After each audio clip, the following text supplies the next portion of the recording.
Chers amis, je lance une nouvelle émission. Chaque semaine, si le rythme de mes collaborateurs le permet, chaque semaine, j'interviewerai un écrivain. Euh, et cette semaine, je commence avec Marion Sigaud, une amie de longue date que j'apprécie particulièrement. Et je veux parler cette semaine de l'un de ses tout nouveaux ouvrages. En fait, c'est la traduction d'un ouvrage de Judith Reisman. C'est un ouvrage qui n'avait jamais été publié en français. C'est son dernier ouvrage. Et Marion en assure la préface et la postface. Le livre s'intitule Kinsey, Rockefeller et CIA, instruments du nouvel ordre mondial, et il est publié chez Réhistoire pour tous, la maison d'édition que propose Marion. Bonjour Marion, et je mets en avant ton ouvrage que je salue. Je l'ai lu avec grand intérêt. Si, alors, je voudrais juste une petite rectification. Je n'ai pas de maison d'édition, je fais donc de l'auto-édition chez cette merveilleuse société française avec un nom anglais imprononçable qui se dit The Book Edition. Moi, j'aime bien dire Book Edition. C'est une maison tout à fait extraordinaire, à la fois efficace, magnifique. Bon, qui a pris un nom anglais, tant pis. Et donc, c'est une société qui nous permet de faire de l'auto-édition. Il a fallu, pour que je puisse publier un livre qui n'est pas le mien, que j'ai à la fois mon nom sur la couverture, puisque je suis préfacière et j'écris également la postface. J'ai également assuré la traduction, non pas toute seule, mais à l'aide d'un pool de gens qui m'ont aidé. Et je le fais bien sûr avec l'aval, avec un contrat avec la société, l'Institut Reisman, qui sont les ayants droit de Judith Reisman. Donc c'est par un accord passé avec les ayants droit de Judith Reisman que je peux faire ça sous ma bannière. Alors je ne dis pas que Réhistoire est une maison d'édition, disons que c'est ma bannière, c'est la bannière de tout ce que je vais auto-éditer grâce à cette magnifique société française Book Édition. Voilà. Alors, ce livre de Judith Reisman, traduit et édité pour la première fois en français donc, et dont tu assures la préface et la postface, fait le lien entre la révolution sexuelle, l'Institut Kinsey, la Fondation Rockefeller, la CIA et le projet MK Ultra. Tu n'as pas peur d'être traité de complotiste?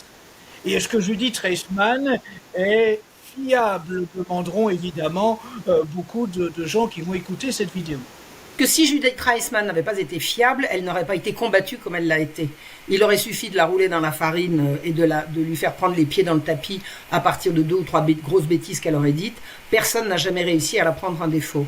Elle a pourtant subi 3 enquêtes au Congrès américain, 3 enquêtes hostiles qui n'ont pas été capables de rien trouver contre son travail. Ils ont été incapables de la prendre en défaut. Donc tout ce qu'il y a contre Judith Reisman, et Dieu sait si elle a eu des ennemis, ce sont des calomnies, des calomnies, des calomnies. Alors est-ce que j'ai peur d'être traité de complotiste? D'abord, je ne laisse personne me traiter de quoi que ce soit, ni de complotiste, ni d'autre chose.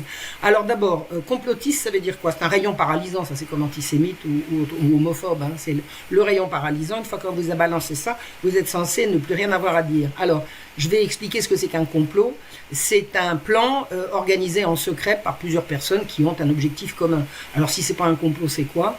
Je veux dire, prenons les tours jumelles le 11 septembre. Si c'est pas un complot, c'est quoi? C'est un accident de la circulation aérienne, c'est quoi? Bien sûr que toutes ces choses-là sont des complots. Il est évident que Kinsey, Rockefeller et la CIA, il y a un complot. De là à dire que je suis complotiste, je ne laisserai à personne le soin de me définir et je vais le faire tout de suite. Je suis une femme française, catholique et patriote. Le reste ne sont que clabauderies et personne n'a le droit de me définir. D'ailleurs, le premier qui me définit, il risque fort de se voir définir à mon tour et ça risque de pas être joli à entendre. Voilà. Alors, est-ce que Judith Reisman était fiable? Oui, elle était extrêmement fiable et c'est pour ça qu'elle était si détestée et si dangereuse.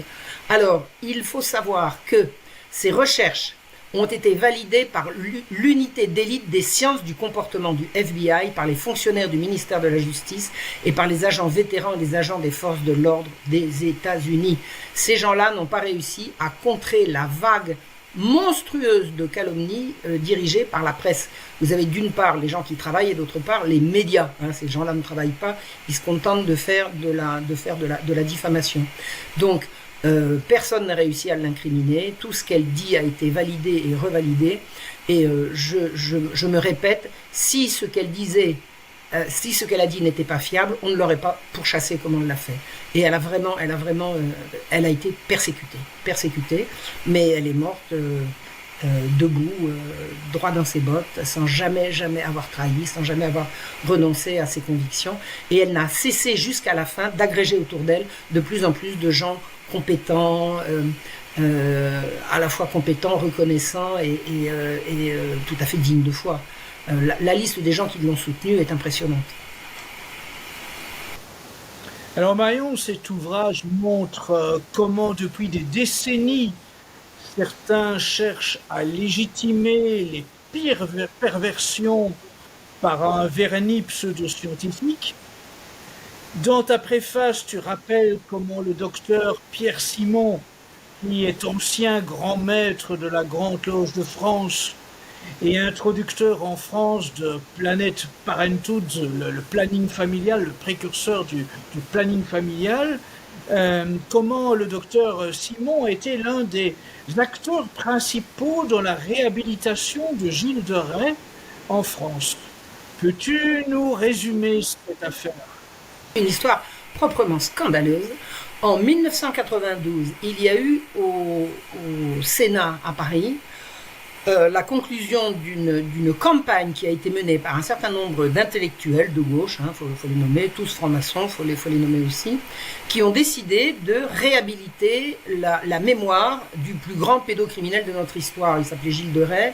C'était un militaire qui a contribué pendant la guerre de 100 ans à la délivrance d'Orléans auprès de Jeanne d'Arc. C'est lui qui a porté la Sainte-Ampoule pour le sacre de Charles VII. C'était un héros de la guerre de 100 ans, un grand personnage particulièrement brillant, magnifique, maréchal de France à 25 ans, enfin un personnage tout à fait admirable d'une certaine manière, qui, quand il est rentré chez lui à la vie civile à la fin de la guerre de 100 ans, s'est retrouvé la bride sur le cou, sans aucune autorité au-dessus de lui pour le contrôler, pour lui mettre des bornes, pour lui mettre des limites. C'était un très bel homme, impérieux, d'une sensualité absolument effrénée. Alors, ce qu'on dit, ces défenseurs, alors ce qu'on dit, c'est les gens qui ont voulu le réhabiliter, ils disent qu'il a été injustement condamné et exécuté pour des crimes qu'il n'avait pas commis. Or, les crimes qu'on lui a imputés, ce sont des crimes pédocriminels abominables, mais abominables. On lui impute la mort de plus de 200 enfants et adolescents qu'il a fait mourir de mort lente. C'est une abomination, c'est un cauchemar. Rentrer dans le dossier de Gilles de Rais, c'est un cauchemar. Or, pourquoi ces gens sont-ils venus brusquement dire « il n'a rien fait, il est innocent » Devinez pourquoi. Parce que c'est l'Église qui l'a condamné. Donc, si l'Église l'a condamné, c'est forcément qu'il est innocent. Il y a des gens, ils raisonnent pas plus que ça. Ils raisonnent pas plus que ça. Ce que ces gens ne savent pas, c'est qu'il y a des historiens qui savent faire leur travail et qui savent aller regarder dans les archives et aller prétendre que c'est l'Église qui l'a condamné alors qu'il était innocent, c'est une aberration. L'Église ne l'a pas condamné, c'est un tribunal, tout ce qui est plus civil, qui l'a condamné. On prétend que c'est l'Inquisition, c'est pas l'Inquisition, c'est n'importe quoi. Tout ce qui a été raconté pour le réhabiliter, c'est du grand n'importe quoi. Et il est absolument effarant de constater que des gens, alors, tous francs-maçons, tous anticléricaux, dans tous les arguments qu'ils ont développés, ils ont mis plusieurs années à mettre sur pied cette réhabilitation. Dans les arguments qu'ils développent, ils disent quoi? Il aimait les enfants, et alors, on n'a pas le droit? Ben non, on n'a pas le droit d'aimer les enfants comme ça, ou en tout cas de prétendre qu'on les aime, quand on les viole, quand on les torture, et quand on les possède comme il l'a fait. Bon, c'est absolument insensé. Et parmi les arguments qui ont été développés, j'ai lu attentivement toute cette... Il y a eu plusieurs livres qui sont sortis. Enfin, j'ai essoré tout ce dossier de la réhabilitation. Il a été dit, alors, un, il aimait les enfants, et alors? Et deux, il était homosexuel, et alors? Non, mais attendez, homosexuel qui aime les enfants, ça commence à sentir mauvais. Homosexuel, ça veut dire entre adultes consentants, qui aime les enfants, ça s'appelle la pédocriminalité. Est-ce que vous ne seriez pas en train, messieurs, de défendre l'homosexualité, la pédophilie? Parce que moi je ne fais pas un signe égal a priori entre homosexuels et pédophiles, mais c'est eux qui le font, puisqu'ils disent il aimait les enfants, et bon. Et il se trouve que dans la plaidoirie qui a été développée au Sénat en 1992, l'avocat qui a décidé de mettre tout son entre-gens, toute sa passion pour la réhabilitation de Gilles de Rais, il dit on sait bien que comment il dit pas les pédérastes, ceux qui aiment les enfants ne leur ferait jamais de mal, ils se contentent de le mot m'échappe. Il se contente d'éclosions de surface. Est-ce que vous imaginez ce que ça veut dire, des éclosions de surface? Vous avez là des gens qui viennent au Sénat, qui est quand même, je veux dire, le Sénat ne leur appartient pas, le Sénat appartient à la République. Alors, je suis pas très copine avec la République, mais enfin, admettons quand même que ça ne leur appartient pas, qui viennent dire que les pédérastes sont des gens qui ne font pas de mal aux enfants parce qu'ils les aiment trop et qui se contentent d'éclosions de surface. Ça veut dire qu'en fait, ils les sodomisent pas. Mais qu'est-ce que c'est que cette histoire?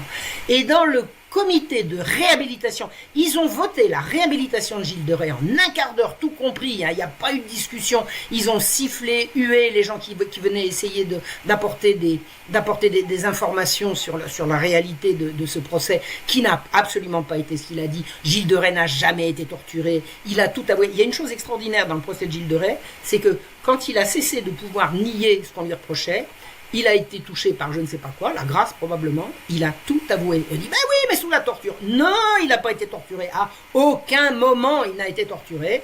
On l'a menacé effectivement de le faire, mais enfin si un grand guerrier capable de tuer dans d'abominables tortures 200 gosses et pas capable de résister à la simple perspective d'être torturé et qui balance tout ce qu'il n'a pas fait, ça n'a pas de sens. En fait, Gilles de Rais, il s'est repenti, il a demandé pardon aux parents de ses victimes et les parents de ses victimes lui ont pardonné. Ça ne veut pas dire qu'il n'a pas été pour autant exécuté. C'est pas parce qu'on l'a pardonné qu'on lui a dit bah maintenant tu as demandé pardon, tu rentres chez toi. Il a été condamné, il a été exécuté, mais son corps n'a pas été livré aux flammes. Il avait demandé, parce qu'il restait quelqu'un de croyant, son corps n'a pas été livré aux flammes, et alors que la foule, 10 000 personnes l'ont accompagné à son dernier supplice, 10 000 personnes ont chanté avec lui des cantiques, et il a été enterré et non pas brûlé. Bon, ça reste le pire pédocriminel de notre histoire. Qu'est-ce que c'est que ces gens qui viennent au Sénat dire les pédérastes ne se contentent que d'éclosions de surface, ils aiment les enfants, et alors est-ce qu'on n'a pas le droit? Mais c'est monstrueux. Et alors à la tête de ce comité de réhabilitation, Pierre Simon, celui qu'on a appelé le Kinsey français. Alors Pierre Simon, il n'était pas que le grand maître de, etc., comme on a vu, mais il était l'initiateur de toute la campagne pour la libération, je mets des guillemets, sexuelle en France, c'est-à-dire pour l'introduction en France de la pilule, de l'avortement, de la révolution sexuelle de Kinsey. Donc derrière toute cette horreur, il y a Kinsey, ce Kinsey que ma chère Judith Reisman a si brillamment dénoncé, dont elle a si brillamment dénoncé l'imposture. Donc les gens qui ont voulu la réhabilitation de Gilles de Rais et qui ont utilisé l'antre du Sénat pour ce faire, se réclament de Kinsey et prétendent que les pédophiles ne font pas de mal aux enfants. C'est pas beau à savoir ça. C'est pas beau à savoir ça. Mais venons maintenant justement à ce Kinsey. À partir de 1941, alors que le monde était en guerre, la Fondation Rockefeller commença à financer les travaux du docteur Alfred Kinsey, alors qu'elle savait, cette Fondation Rockefeller, qu'il était un pervers sexuel. En 2020, la Fondation Rockefeller s'est vantée d'avoir, je cite, financé une révolution sexuelle par le biais des rapports Kinsey.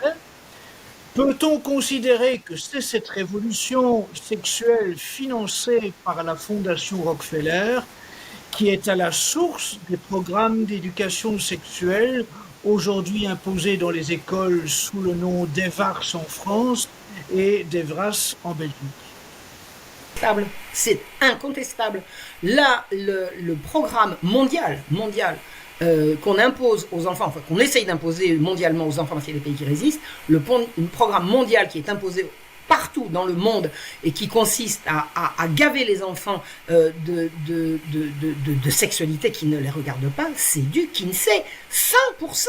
Il n'y a pas d'autre référence à l'origine que Kinsey. C'est-à-dire qu'au départ était Kinsey qui dit les enfants sont sexuels dès la naissance, la sexualité doit sortir de la morale pour entrer dans le domaine de la science. La science, c'est moi, Alfred Kinsey, qui vous la donne. C'était un imposteur. Les vrais scientifiques savent que ces recherches n'avaient rien de scientifique, mais elles elles en avaient l'apparence, et tous les programmes au monde, que ce soit les programmes de l'UNESCO, les programmes de l'Organisation mondiale de la santé, les programmes de l'UNICEF, les programmes de l'Europe, les programmes en France, tous les programmes se réfèrent à Alfred Kinsey. Il est l'alpha et l'oméga de la révolution sexuelle. Donc, Ebers, tout ça relève de Kinsey. Une fois que vous savez que Kinsey est une imposture, vous faites comme Judith Reisman, vous dites quand allons-nous ouvrir une enquête pour savoir, une enquête sur le fonctionnement de l'Institut Kinsey, sur ses façons de faire et tout ça. Et il n'y a jamais eu moyen. Il n'y a jamais eu moyen parce que l'Institut Kinsey est protégé en très haut lieu, 1, par l'argent de Rockefeller et 2, par le pouvoir de la CIA. Et on a compris. Alors ce livre nous montre que Kinsey n'est pas simplement un imposteur, mais un véritable bourreau. Il est officiellement établi, et toutes les sources officielles sont fournies dans le livre, que pour réaliser ces pseudo-expériences, Kinsey et ses collaborateurs ont sexuellement torturé 2035 enfants et bébés américains. Ceux-ci provenaient d'orphelinats et d'asiles psychiatriques. Cette situation est-elle à mettre en parallèle avec diverses affaires récentes de pédocriminels dont les victimes étaient des enfants sous la responsabilité des services d'assistance sociale à l'enfant? Mais absolument. Alors, ce que démontre ce magnifique travail de Judith, qui a certainement dû être extrêmement éprouvant pour elle, il n'y a qu'à regarder comme c'est éprouvant à lire. Je ne sais pas ce que tu en as pensé, mais j'ai dû à différents... C'est très dur, c'est très dur. Une nuit, je me suis même réveillée en faisant des cauchemars. Enfin, c'est vraiment insoutenable, mais c'est un impératif moral que d'aller jusqu'au bout. Il est de fait que ce qu'on découvre en étudiant ce sujet, c'est qu'il y a une collusion criminelle au plus profond de l'État entre des hôpitaux, entre des universités, entre des juges pour utiliser une partie. Alors ça a été pour utiliser aux États-Unis, mais il est bien évident que ça sera la même chose ailleurs. Judith a étudié les États-Unis. Quand on voudra se lancer dans l'étude en France, on pourra éventuellement faire le travail. Elle a découvert qu'au plus haut sommet de l'État, on a autorisé des autorités qui étaient là pour défendre le bien commun et la société, pour torturer et sacrifier des cobayes humains par milliers et milliers. Alors, ce qui nous arrête dans le livre de Judith, c'est ce qu'on a fait aux enfants. Mais quand vous regardez ce que Judith raconte et ce qui se passait dans ces hôpitaux, il est bien évident que on a sacrifié des femmes enceintes, on a sacrifié des prisonniers, on a sacrifié des... Vous savez, à un moment donné, les autorités qui avaient besoin de cobayes, ils ramassaient des clodos dans les rues. Qui va aller demander ce qui est devenu le clochard qui était là hier matin, qui me tendait la sébille et qui est plus là? Qui va essayer de savoir ce qu'il est devenu? Comment peut-on... C'est monstrueux. Il existe une pieuvre, et ça, Judith l'a magnifiquement démonté dans toute son enquête, une pieuvre qui s'est servie à la fois des plus faibles, même, y compris même de gens lambda qui n'étaient pas forcément faibles, mais qui se sont tombés dans ce piège-là, pour des expériences inhumaines, abominables, et au nom de la science. Alors, nous, on a su, quand j'ai écrit Sexologie et mensonges, Judith a raconté que Alfred Kinsey avait fait appel à un pédophile qui s'appelait Rex King et qui lui a raconté comment il avait violé 230 enfants, je crois, et comment à l'aide d'un chronomètre il racontait tout ça. Mais ça, c'est un cran au-dessus. Là, c'était un pédocriminel qui a servi à Alfred Kinsey pour une partie de son livre. Mais là, ce que nous révèle Kinsey, Rockefeller, CIA, c'est tout un système qui, au cœur de l'État, ce qu'on appelle l'État profond, utilise des citoyens de ce pays et leur font subir, pour des expériences de recherche de comportement, ce que les mêmes tortures qu'on fait subir à des terroristes pour les faire parler. C'est-à-dire que ce qui a été appliqué à ces enfants, à ces femmes enceintes, à ces malheureux clochards ou à ces gens tombés dans les griffes de ces monstres, c'est les mêmes atrocités qu'on faisait subir aux prisonniers qu'on veut absolument faire parler pour des raisons de guerre, quoi. Quand vous avez un terroriste et que vous dites s'il parle pas, ça va faire des milliers de morts, on applique à ces terroristes des méthodes de pression non létale, ça s'appelle la torture, hein, non létale, et c'est les mêmes façons de faire, les mêmes modus operandi qui ont été utilisés contre tous ces innocents pour faire avancer leur prétendue science, et leur prétendue science qui n'en est pas. C'est une monstruosité qui se développe et qui veut asservir la population mondiale et transformer. C'est le sous-titre du livre, c'est l'instrument du nouvel ordre mondial. Il y a un nouvel ordre mondial qui est en route, qui à mon avis est en train de se prendre les pieds dans le tapis, mais ça c'est l'avenir qui nous le dira. Mais ce nouvel ordre mondial a comme plan l'asservissement total de la population mondiale. Et les expériences qui ont été faites par Kinsey ont servi notamment à l'avancée de cette pseudo-science dans ce sens-là, c'est-à-dire donner aux gens qui nous gouvernent et qui nous oppriment les moyens de plus en plus sophistiqués d'obtenir de nous ce que librement nous ne pouvons pas leur accorder et qui veulent absolument nous obliger à leur accorder par le... Il disait on aura ce gouvernement mondial par le consentement ou par la force.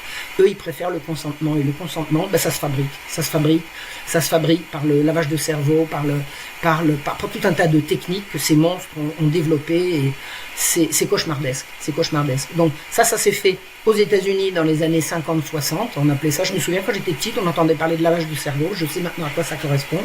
C'est ce qu'on continue de faire avec les programmes de télévision, ça continue. L'expérience Covid nous a montré à quel point c'est efficace. On a réussi, l'expérience Covid a montré qu'on a pu arrêter en quelques heures l'intégralité d'un pays sans que les gens se protestent. Bon, pourquoi? Parce qu'ils sont bêtes? Non, c'est parce que la manipulation est monstrueuse, qu'elle est redoutablement efficace, et on a tout à gagner à comprendre comment font ces gens-là pour pouvoir y résister, parce que ça sera eux ou nous. Il n'y aura pas de place pour tout le monde. Alors précisément, ces expériences abominables décrites en détail dans le livre de Judith Reisman que tu traduis, se sont produites avec l'assentiment de la CIA. L'intérêt de la CIA se portait sur les conclusions pouvant être tirées de ces expériences et de l'opération de manipulation de l'opinion publique qui a suivi pour mettre au point des techniques de contrôle mental. Peut-on dire qu'à partir de la Fondation Rockefeller et de la CIA et la Fondation Rockefeller ont développé ensemble la maîtrise des techniques de manipulation, des perceptions et de recréation de la réalité? C'est tout à fait ça.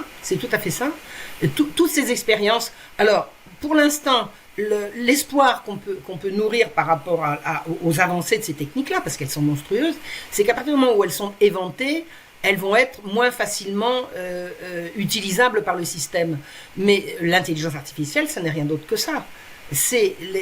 Toutes ces techniques ont été mises au point pour assurer à la CIA, au service de l'Institut Rockefeller, au service de l'État profond, ceux-là on ne les connaît pas, on sait qu'ils existent, c'est encore au-dessus, leur donner la maîtrise totale, le contrôle total sur la totalité de la population mondiale. Mon petit doigt me dit qu'ils n'y arriveront pas. C'est tellement diabolique. Alors, moi, ce que j'ai étudié de tout ce plan de façon disparate, parce que moi, je suis remonté jusqu'au XVIe siècle pour comprendre comment des mouvements de ce type pouvaient opérer.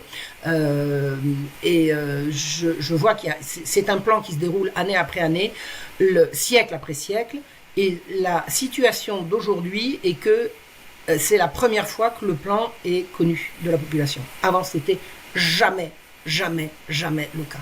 Donc, je pense que la chute du système est inscrite dans la l'hubris de ces acteurs qui, au bout d'un moment, sont tellement contents d'avoir réussi qu'ils vendent la mèche, et la mèche est vendue, et maintenant on va pouvoir commencer véritablement à résister. Je pense que c'est ça qui est en train de se passer en ce moment.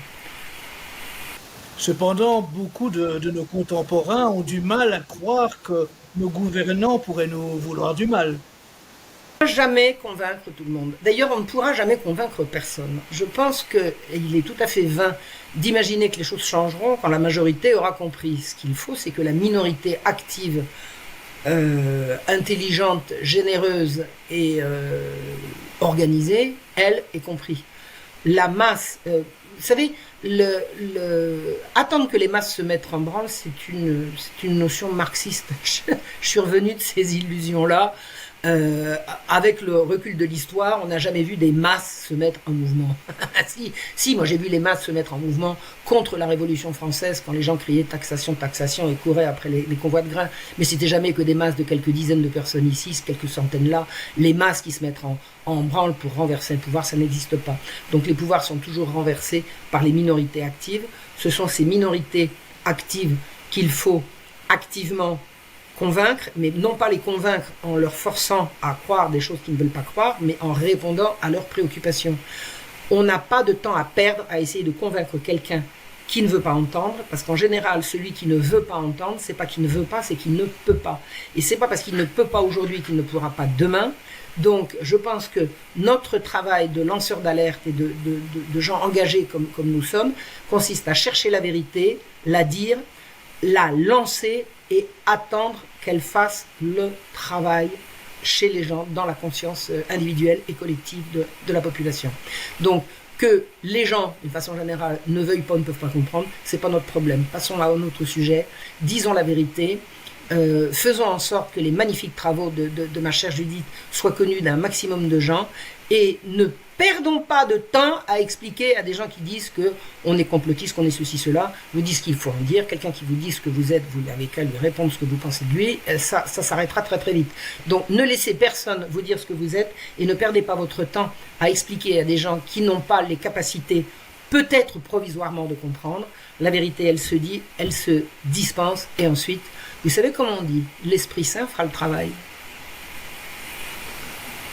Alors Marion, en 2014, l'Institut Kinsey a obtenu le statut consultatif auprès des Nations Unies pour ses soi-disant supports éducatifs.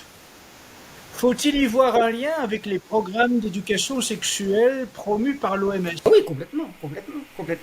D'ailleurs, la France a été un des premiers pays à dire oui, très bien, et à accorder le statut consultatif à l'ECOSOC. Et c'est d'ailleurs c'est ce qui a fait que j'ai rencontré Judith. C'est-à-dire que c'était en 2014. Les Croates, qui est quand même la Croatie, c'est un petit pays très très catholique, qui était tout à fait éveillé aux travaux de Judith, quand ils ont compris que les Nations Unies allaient donner le statut consultatif à Kinsey, ils ont invité Judith à Zagreb. Elle y était déjà venue une fois. Ils l'ont invitée pour lancer avec elle une campagne mondiale pour qui demande que l'Institut Kinsey soit l'objet d'une enquête indépendante pour arrêter cette accréditation. Ils ont très bien compris, les Croates. Ils ont dit si les COSOC accréditent l'Institut Kinsey, ça va être absolument mondial, les mensonges. Et c'est exactement ce qui s'est passé. Donc Judith a été pour la deuxième fois invitée en Croatie. C'est là que je me suis présentée en Croatie, que j'ai fait sa connaissance, que nous sommes devenus amis à la vie, à la mort. C'est là que je l'ai vu, je peux me permettre de le dire, parce que je ne sais pas pourquoi je ne le dirais pas, je l'ai vu se convertir sous mes yeux. J'ai vu la grâce lui tomber du ciel sur la tête. Je l'ai vu prier un chapelet, les yeux clos. C'est la première fois qu'elle priait. Elle était environnée de 500 Croates qui récitaient le chapelet avec elle. Et à la fin de la cérémonie, alors j'ai des images, on pourra les montrer. D'ailleurs, on voit même une image où je pleure. C'est le premier chapelet que je faisais depuis que j'avais 14 ans. J'en avais 64, 65. Je l'ai vu recevoir la grâce. Et à la fin de la prière, elle m'a pris la main. Elle m'a dit, c'est le plus beau jour de ma vie.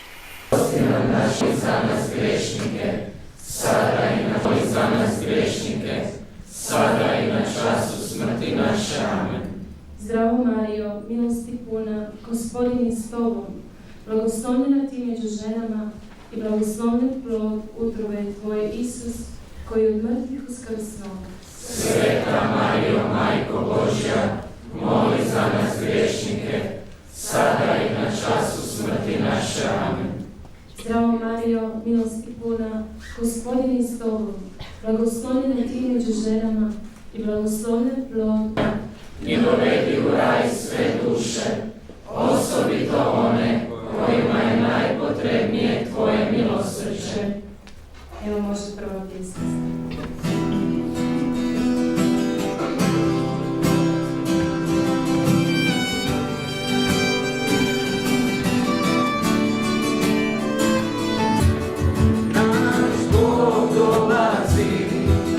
Obećanje ispuni, ispusti na nas kišu milosti. Naš Bog dolazi, da obećanje ispuni, ispusti na nas kišu milosti. Merci Marion pour ce beau témoignage. Et puis maintenant, évidemment, j'insiste auprès de ceux qui vont écouter cette émission, procurez-vous ce livre. Marion, peux-tu nous dire comment acheter ce livre? Tu peux nous donner les données pratiques, les informations pratiques pour commander ce livre auprès de Réhistoire pour tous? Pour aller sur Réhistoire pour tous, vous faites marionsigaud.fr et hop, vous tombez sur le site de Marion Sigaud, le blog de Marion Sigaud, et là, vous allez voir comment acheter mes livres. Ou alors, vous allez sur Book Edition, The Book Edition, bref, vous allez sur Book Edition, vous cherchez Marion Sigaud, et là, vous ouvrez ma page, et vous cliquez sur mon livre. J'en ai 8 déjà, j'ai 8 livres en vente sur ma page Book Edition, et 8, alors ce sont des livres, alors soit les deux derniers, celui de Judith et celui sur Judith, qui sont mes deux derniers livres originaux, mais je suis également en train de republier mes anciens livres dont je recouvrais les droits, et tous mes livres vont désormais être publiés sous la bannière Réhistoire pour tous. Donc faites Réhistoire pour tous sur marionsigaud.fr ou Réhistoire pour tous ou Marion Sigaud sur Book Edition, et vous allez trouver en un clic, vous allez pouvoir acheter mes livres. Vous pouvez également vous rendre à mes conférences. Alors j'essaye. On peut être tenté de faire, pour l'instant je ne l'ai pas fait, un tableau avec toutes les conférences à venir, mais j'aime mieux les mettre les unes derrière les autres. Enfin bon, pour l'instant c'est la solution qu'on a trouvée. Je vais bientôt venir en Belgique, je vais bientôt venir à Lille, je vais bientôt venir à Belfort. Et la semaine prochaine, je serai à Paris pour l'Agora des livres. Voilà, donc on peut soit acheter mon livre par correspondance, par la toile, soit venir, on peut les commander également en librairie, hein, si vous demandez à votre libraire. C'est lui qui va prendre en charge les frais d'expédition. Hein. Moi, je suis tout à fait pour faire marcher les libraires. Donc, soit sur Amazon, si vous voulez Amazon, soit en demandant à votre libraire le plus proche de vous le commander, soit en le commandant directement sur mon site, soit en venant à une conférence ou à un salon du livre. Donc, ça fait énormément d'occasions de pouvoir trouver ce livre. Vous savez, quand Judith a terminé ce livre, elle a terminé ce livre en août 2020. Début septembre 2020, elle a envoyé ce texte à 3 personnes, une avocate jamaïcaine, un professeur de droit américain et moi. Et elle a dit, pour diffusion. J'ai tout de suite rassemblé un pool de volontaires. Ça a été un travail de dingue. Alors, ce livre a eu une première publication sur la toile, mais comme ça fait un livre qui fait près de 200 pages, personne ne lit un PDF de 200 pages. Surtout qu'il est bourré de notes de bas de page, de schémas, de documents. Moi-même, j'ai du mal avec ce livre. Il est tellement dense, c'est un cauchemar mais c'est un cauchemar qu'il faut. On doit s'imposer. On doit s'imposer C'est un ouvrage de référence qu'il faut avoir pour combattre nos adversaires. Ne pas mettre entre toutes les mains, éloigner les enfants. Ça, bien entendu. Bien entendu. Et puis, bien sûr, on invite tous ceux qui dirigent des associations, des groupements locaux, à te contacter, Marion, pour justement organiser une conférence dans leur localité, dans leur mouvement, et faire justement contribuer à cette tournée que tu dois réaliser en France et dans la francophonie pour faire connaître l'ampleur de cette manipulation. Donc, je rappelle, elle est en passe de s'effondrer parce qu'elle est maintenant en plein jour. Elle est en plein jour. Et le modus operandi de ces gens-là, ça a toujours été de se cachaient. Ils ne se cachent plus, donc ils vont perdre incessamment. Voilà. Merci Marion pour ces mots de confiance. Voilà, je sais que tu gardes toujours le moral, même dans l'adversité, et ça fait plaisir d'entendre un tel discours de conclusion. Je termine quelques mots pour souligner que cette émission sera suivie d'autres avec des écrivains bien connus. Et puis Marion reviendra d'ailleurs pour parler d'autres de ses ouvrages. Pour ceux qui voudraient m'adresser un livre en vue justement de préparer une autre émission, je les invite à m'envoyer leur livre à l'adresse suivante: Alain Escada, 152 rue Auguste Lambiotte, LAMBIO2TE, à 1030 Bruxelles. Je précise que c'est une adresse postale, donc il sera inutile de croire que vous pourrez sonner à la porte pour que je vous ouvre, mais c'est une adresse postale qui me permettra donc de recevoir vos livres et de préparer ainsi le relais des ouvrages qui méritent toute l'attention des téléspectateurs ou auditeurs qui sont entrés en dissidence et veulent continuer à se réinformer dans les domaines les plus divers.